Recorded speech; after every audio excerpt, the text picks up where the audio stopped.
Hi there, welcome to today's video. You all must be knowing of the company called Big Bazaar. We all have seen this company and must have visited one of the stores.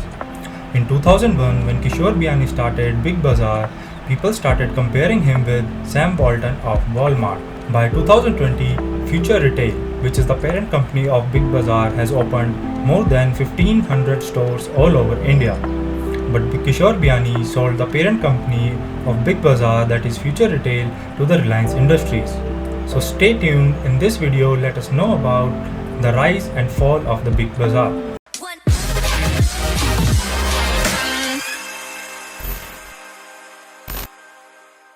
The story begins 30 years ago when Kishore Biyani went to his father's clothing trust and started working.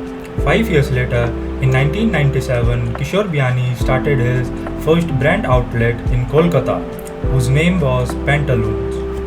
In 2001, Kishore Biyani opened the biggest departmental store in Kolkata named Big Bazaar, and within few years, Big Bazaar had more than 100 outlets all over India. But how was he able to achieve this? First reason for that is Kishore Biyani understood the psychology of Indian customer, which was the customer would first see the product, and if the customer like it, then he will buy the product.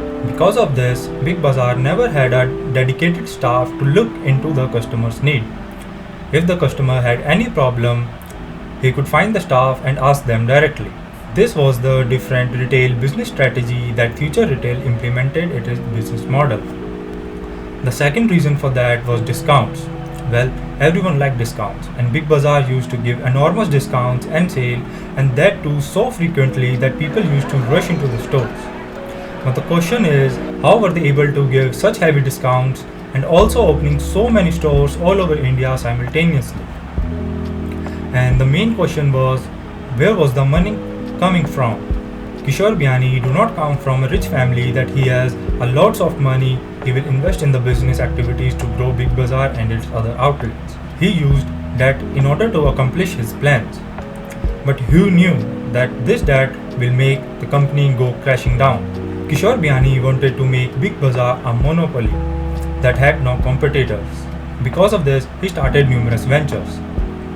He also acquired many ventures such as Easy Day Club, Nilgiri's, Heritage Fresh, due to which he got into a lot of trouble. But how is he going to pay the rent of so many buildings, pay 30,000 employees, that too after such heavy discounts and sales? In order to retain the customers, he started taking lot of loans from the market, and he was putting all the loan money in activities like this.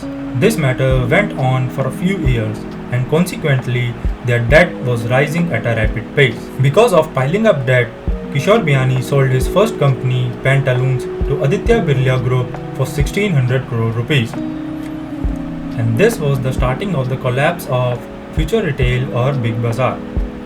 If we look at DMart, it expanded slowly.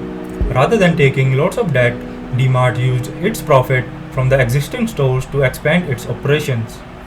Because of this, it can also give discount in the market while also living in the profit. And then in 2007, Flipkart entered the market, which gave stiff competition to Big Bazaar. Why would someone go so far to buy ration in the outlet of Big Bazaar when the ration itself can be delivered at their home? It is also not like that Kishore Biyani never thought to take Big Bazaar online. He had launched his online marketplace at the same time as the Flipkart started in 2007, which was named FutureRetail.com. But at that time, people were a bit hesitant on buying groceries online.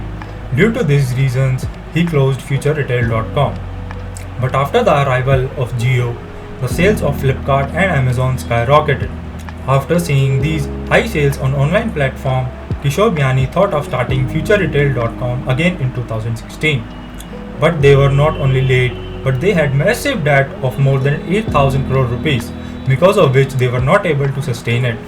Not only in online mode, but also in offline mode, they were not doing good, and the sales plunged. And then in 2020, COVID-19 hit the nation, which served as the last nail in the grave of Big Bazaar. Hence, in 2020, Reliance Industries buys FutureRetail, the parent company of Big Bazaar, for 24,700 crore rupees. The main reason for the failure of Big Bazaar was debt. If they had low debt in 2016, they could have easily started an online marketplace. Moreover, because of Big Bazaar stores are already set up and were close to the residential areas, they could have generated fair amount of revenue.